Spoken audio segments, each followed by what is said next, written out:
Mister Harun, I will see. Hasina থাকলো না থাকলো চলে আসছে। আমি একটা কথা বলবো, ব্যক্তিগত আত্মপ্রচারের জন্য না। আমার একমাত্র পুত্রের ঘরে একটি মেয়ে, ওর নাম হলো অগ্নিলা। ও গ্রিন হেরাল্ড ইন্টারন্যাশনালে পড়ে। নিপুণ অপারেশন অবস্থায় যখন তার অপারেশন স্টিচ কাটা নেয়, তখন তাকে গ্রেপ্তার করে। তার সাথে সে যায়, হারুনের মুখামুখি হয়। হারুন তাকে অনেক সুন্দর সুন্দর কথা বলার পরে বলল যে, আমি আজ থেকে ভগবানের কাছে হাত তুলে একটা জিনিস চাইব, আপনার মতো হারুনের অভিজ্ঞতা যেন আমার জীবনে না হয়। রামপুরাতে মানুষ মরছে, টেলিভিশন সেন্টারে। রামপুরা থেকে রায়ের বাজার থেকে রামপুরা যাইতে কতক্ষণ লাগে? আমার মায়ের সেলাই কাটা হয় নাই এখনো। তাকে ধরে আনছেন, রামপুরাতে আগুন দিচ্ছে।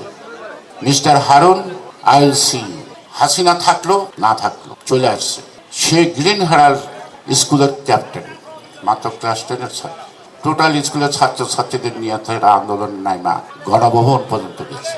গণভবনে যাওয়ার পরে পরবর্তী পর্যায়ে আমি জানলাম মেয়ের জীবন রক্ষার্থে আমার ছেলে পিছিয়ে পিছিয়ে। আমি বললাম, কি নিয়ে আসলো গণভবন থেকে? অনেকে তো অনেক কিছু নিয়ে আসছে। কয় কে এসি নিচ্ছে, কেউ খাট নিচ্ছে, কেউ টাকা নিচ্ছে, কেউ পয়সা নিচ্ছে, কেউ আলমিরা নিচ্ছে। আমি তার চেয়ে অনেক মূল্যবান জিনিস আনছি। আমি বুঝতে পারলাম না, তোমাকে আমি পরে বলবো। তারপরে তিনি বললেন আমাকে যে, আমি সব ছবি তুলে ভিডিও করে নিয়ে আসছি। কেন? এমন দিনটি যদি তোমাদের হয় কেমন হবে সেটা বোঝানোর জন্য।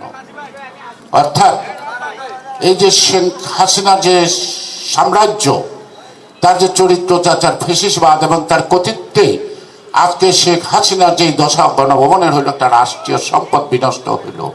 আমি প্রত্যেকটা ভিডিও করে নিয়ে আসলাম, ভবিষ্যতে যদি তোমাদেরকে জনগণ দায়িত্ব দেয়, এই দিনটি যেন আমাদের না দেখতে হয়। অর্জন করা, অর্জন রক্ষা করা, এই দায়িত্বটা কিন্তু ভোটটা সবার থাকতে হবে।